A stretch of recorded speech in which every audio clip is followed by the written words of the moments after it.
Boa noite, turma. Tranquilo? Bem, vamos lá. Eu quero dar uma dica assim que eu considero extremamente importante para os acadêmicos do direito, acadêmicos que cursam direito. Quais são as disciplinas, quais são as matérias que são mais importantes para a formação de um bacharel em direito? Não importa qual é o objetivo dele na vida profissional.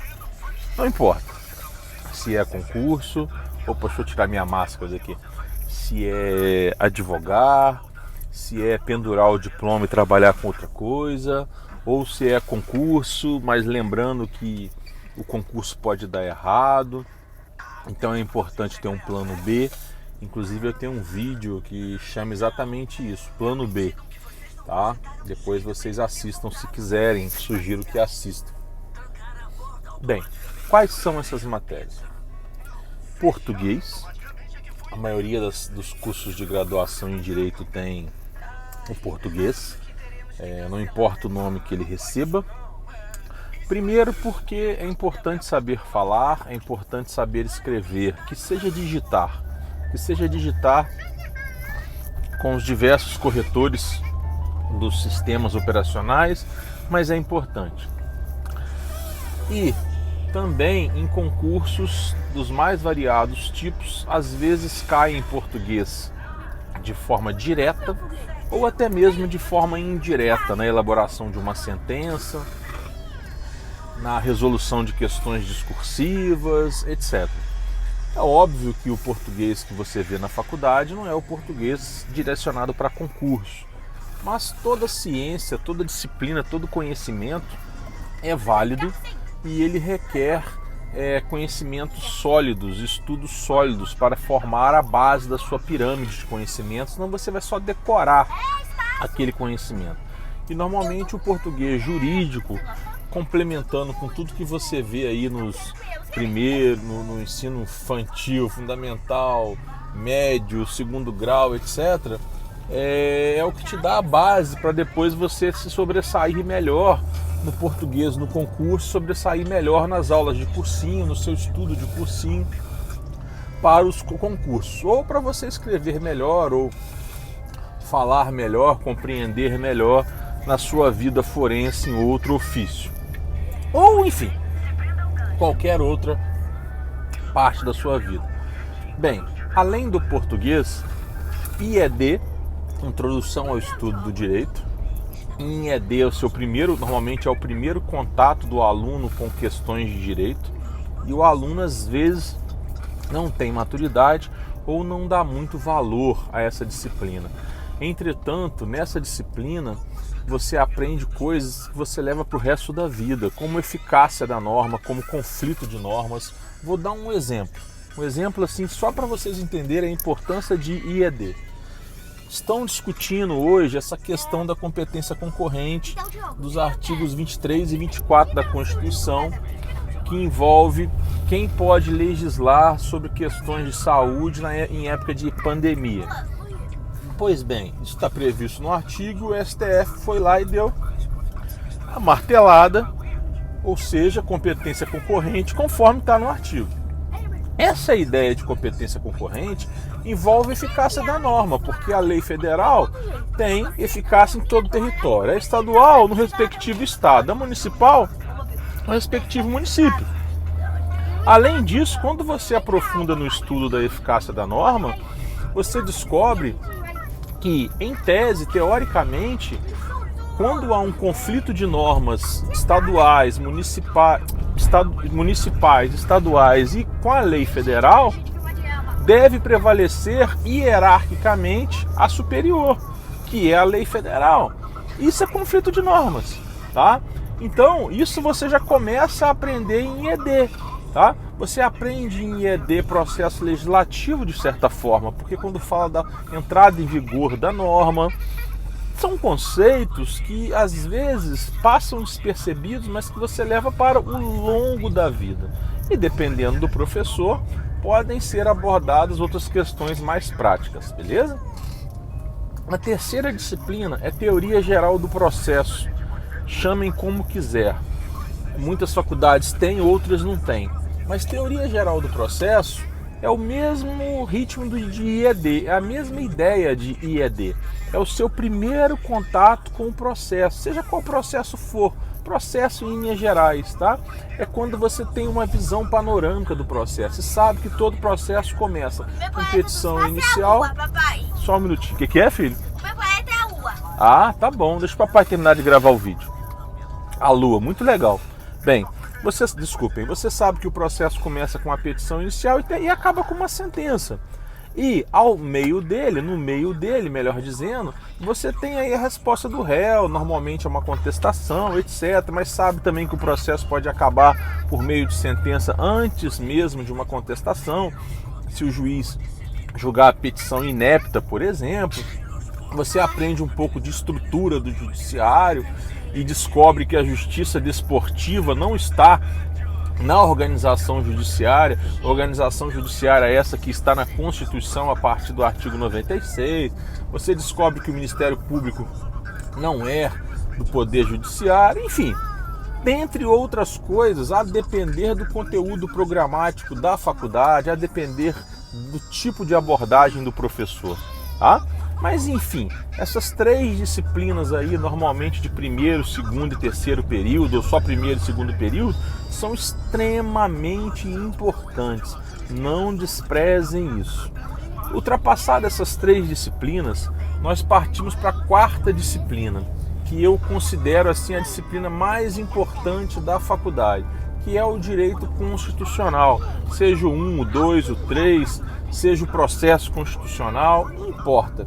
A Constituição, a nossa Constituição de 88 tem 250 artigos e a gente deve saber de cor salteado.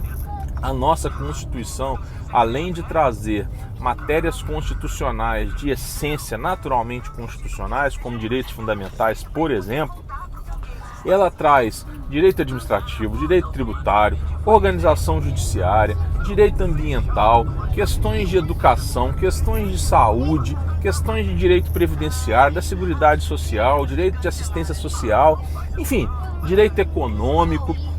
Além dela trazer esse monte de direitos numa visão constitucional, você começa a desenvolver um raciocínio de que todos os outros direitos, eles são direitos que têm que estar de acordo com a Constituição, que é a questão do controle de constitucionalidade, uma das matérias mais nobres de qualquer ordenamento jurídico, muito cobrado em concurso, muito usado na prática.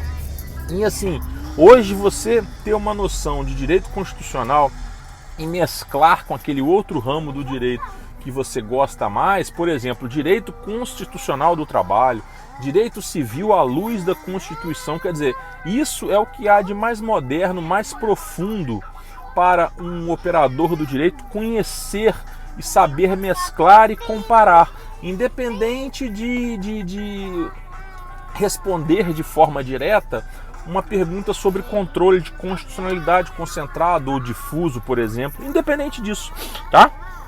Tem também questões de processo legislativo muito importantes, tão importantes nesses dias de hoje, com tantas discussões políticas. O processo constitucional segue o mesmo raciocínio, né? As ações de controle de constitucionalidade, mandado de segurança, habeas data, habeas corpus, mandado de injunção, etc. Bem, além do direito constitucional, eu considero extremamente importante o direito administrativo. Por quê? Oi, filho. Ainda não, tá? Deixa o papai terminar o vídeo. O direito administrativo, porque o direito administrativo, ele, além de estar dentro da Constituição, ele é um direito muito fragmentado e ele tem diversas normas que são aplicadas e invocadas conforme a sua necessidade. Por exemplo, você vai fazer um concurso para um município JJ lá no Acre. Você vai precisar estudar a lei orgânica do município, etc. Oi. Sede. Tá bom, tem água aqui. Mas, além da lei orgânica do município, Benício, tem água aqui, Diogo. Não precisa brigar não, tem água aqui. além da lei orgânica do município, óbvio que você vai ter que descascar e saber de cor e salteado o artigo 37 da Constituição e provavelmente, dependendo da prova que você for fazer, a 8.112, que é a lei do servidor público federal. Então, assim, todo concurso cai direito administrativo e direito constitucional. Só que os outros ramos do direito não precisam estar de acordo com o direito administrativo, mas sim com o direito constitucional. Mas todo concurso vai cair: português, direito constitucional, direito administrativo; português, direito constitucional, direito administrativo. Então, numa escala de importância, constitucional e administrativo. E IED e TGP, para você conseguir absorver melhor, fazer o seu estudo de base de processo e direito material, para o direito constitucional e o direito processual constitucional que seja, ou processo administrativo que seja, entrar melhor na sua cabeça. Então, essas 4 disciplinas mais o português são as 5 disciplinas mais importantes da faculdade, só que elas não estão só. Tem outras 2 disciplinas, essas outras 2 tão importantes quanto, mas somente pedaços dela, tá? Que é o direito civil, mas eu considero nesse mesmo grau de importância só a parte geral, porque o direito civil, parte geral, às vezes tem professor que aborda a antiga lei de introdução ao Código Civil, às vezes aborda em ED, às vezes aborda em direito civil, e lá tem muitas normas, diretrizes para conhecimentos gerais do direito. E a parte geral do direito traz uma noção de pessoa jurídica, pessoas físicas, uma noção de capacidade civil, direito prescricional, decadencial, que são institutos que você aprende em todos os outros ramos do direito com as suas peculiaridades. A capacidade civil no direito civil é diferente da capacidade civil no direito do trabalho, é diferente da capacidade no direito penal, até porque no direito penal recebe até outro nome, que é a imputabilidade, mas enfim, é a mesma ideia, percebem? Então, o direito civil, parte geral, ele também é tão importante quanto as outras 5 disciplinas que eu disse, tá? E também é muito cobrado em concursos, beleza, B? Para de falar, filho.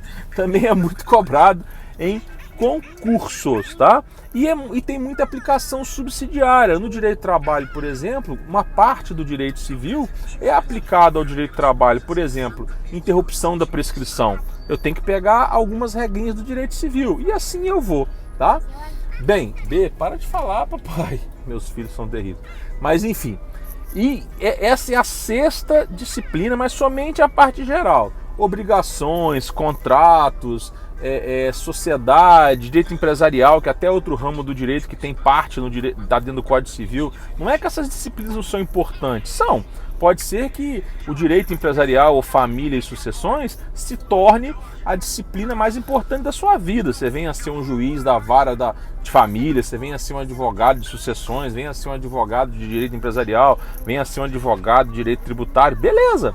Mas antes, se você não tiver um conhecimento de constitucional, administrativo, parte geral de direito civil, e para você conseguir solidificar esse documento, você tem que ter um bom português, uma boa base de ED e uma boa base de TGP, tá? E a 7ª e última disciplina é uma parte do processo civil, tá bom? Só o processo de conhecimento, tá bom? Até recursos, mas só o processo de conhecimento. Por quê? Porque aí você começa a entender o que é juízo de admissibilidade, 1º grau, 2º grau, mesmo que quando você leve para o processo de trabalho, você mude os nomes, altere prazos. Para o processo penal a mesma coisa. Mas a sua base, se você fizer bem feita no processo civil, você já aprendeu o processo de trabalho, por exemplo. Haja vista que o processo civil, ele é aplicado subsidiariamente ao processo de trabalho, tá? E o processo civil, poucas pessoas se atentam a isso, também tem aplicação subsidiária a algumas partes do próprio processo penal, tá? O processo penal da infância, do procedimento da infância e da juventude, né? E quando você aprende processo civil, você está aprendendo processo civil para o direito consumerista, que para o direito consumerista o processo é civil, a não ser que você leve essa questão para o juizado. Aí você tem o procedimento do juizado da 9.099, mas tem também a aplicação subsidiária do processo civil, como, por exemplo, litigância de má-fé, do artigo 80 do CPC, que é aplicado aos juizados, tá? Pera aí, ô B, filho, por favor, para aí só um pouquinho. Bem, então continuando. Processo civil... B, filho, processo civil até recurso, tá? Ah, Diogo, mas também recurso especial, extraordinário? Sim, porque aí você já mistura com processo constitucional, e processo constitucional serve para qualquer ramo do direito, tá? Para qualquer ramo do direito, que fica a dica. Então, essas 7 disciplinas, civil, parte geral, processo civil, só a parte de conhecimento, TGP, IED, português, administrativo e principalmente constitucional, são as 7 disciplinas mais importantes da faculdade de Direito. Óbvio, não é que você não tenha que dar importância para as outras disciplinas. Claro que tem. Tá? Não é que eu quero ser penalista. Beleza, aprofunda no direito penal, mas não despreza processo civil, conhecimento, parte geral de penal, não despreza as outras disciplinas que eu acabei de mencionar, tá? São elas que serão a sua base de conhecimento. Até porque você pode achar que vai ser um penalista... Ainda está tendo doença, filho. Você pode achar que vai ser um penalista porque as aulas de penal são muito divertidas na faculdade, né? A gente gosta de ter os exemplos ali do professor de penal, são bacanas aqueles exemplos, né, das coisas erradas, tal. É como se a gente estivesse passando na rua e vendo um acidente de carro. Você para olhar. Agora, você não para olhar uma venda e uma compra de um pneu. Eu acabei de passar na loja de pneu, né? Um acidente de carro, você está falando de direito de trânsito. Pode ter desmembramentos criminais, penais. Agora, uma compra e venda de pneu, se não tiver uma briga, não tiver um assalto, nada, qual a graça de você ficar assistindo uma compra e venda de pneu? Compra e venda de pneu é direito civil. Então, assim, normalmente penal e processo penal são disciplinas divertidas na faculdade. Ótimo, bacana. Mas pode ser que no futuro, quando você se forme, você não queira nem saber mais dessas disciplinas, tá? E mesmo que queira saber, os conhecimentos das disciplinas que eu lhe disse, as 7, serão extremamente importantes no direito penal também, no processo penal também. Se você pegar uma questão de ECA, tem que saber processo civil, né? E o processo civil vai abrir a sua cabeça para processo de tal forma que o processo penal vai entrar de forma muito mais facilitado. Constitucional nem se fala, né? E aí a ideia de plano B, você pode mudar de ideia, pode querer um concurso, ou você pode ter dado errado no concurso, pode querer ser um advogado civilista, consumerista, um advogado trabalhista, um advogado previdenciário. Previdenciário é processo civil na veia, previdenciário é direito material, mas quando você leva o direito previdenciário e material para o campo do processo, você usa o processo civil, né? Então não existe processo previdenciário, direito processual previdenciário. Não, existe processo civil e você pega o direito previdenciário material e joga no processo civil, quer dizer. Então, você não sabe o dia de amanhã, tá beleza, pessoal? Atentem a isso, tá? Ainda dá tempo. Ah, Diogo, mas eu tô lá no último período de faculdade. Beleza, vai, volta, vai no contraturno, assiste algumas disciplinas, faz cursinho dessas matérias, pega livro, estuda, troca ideia com quem te dá liberdade para trocar ideia. Ah, Diogo, eu já me formei, tô aqui perdido. Beleza. Procura conteúdos na internet gratuitos, procura conteúdos na internet pagos sobre essas disciplinas. Isso é a base do seu conhecimento. Vai por mim. Advogado, profissional do direito que não atenta para essas disciplinas, ele vai estar precário, ele vai estar capenga. Isso aí é fato, tá? Hoje, inclusive, eu gravei um videozinho sobre conflito de competência. Procurem aí no canal, tá bom? Bem, esse vídeo ficou meio longo, desculpem as interrupções dos meninos, eu sempre gravo, muitas vezes eu gravo vídeo aqui voltando, e eu estou com eles, e eu não abro mão de estar com eles também, né? E criança é assim mesmo. Bem, se gostaram, dê um like, se gostaram, compartilhem esse vídeo, e por favor, se puderem, inscrevam-se aí no canal. Uma boa noite.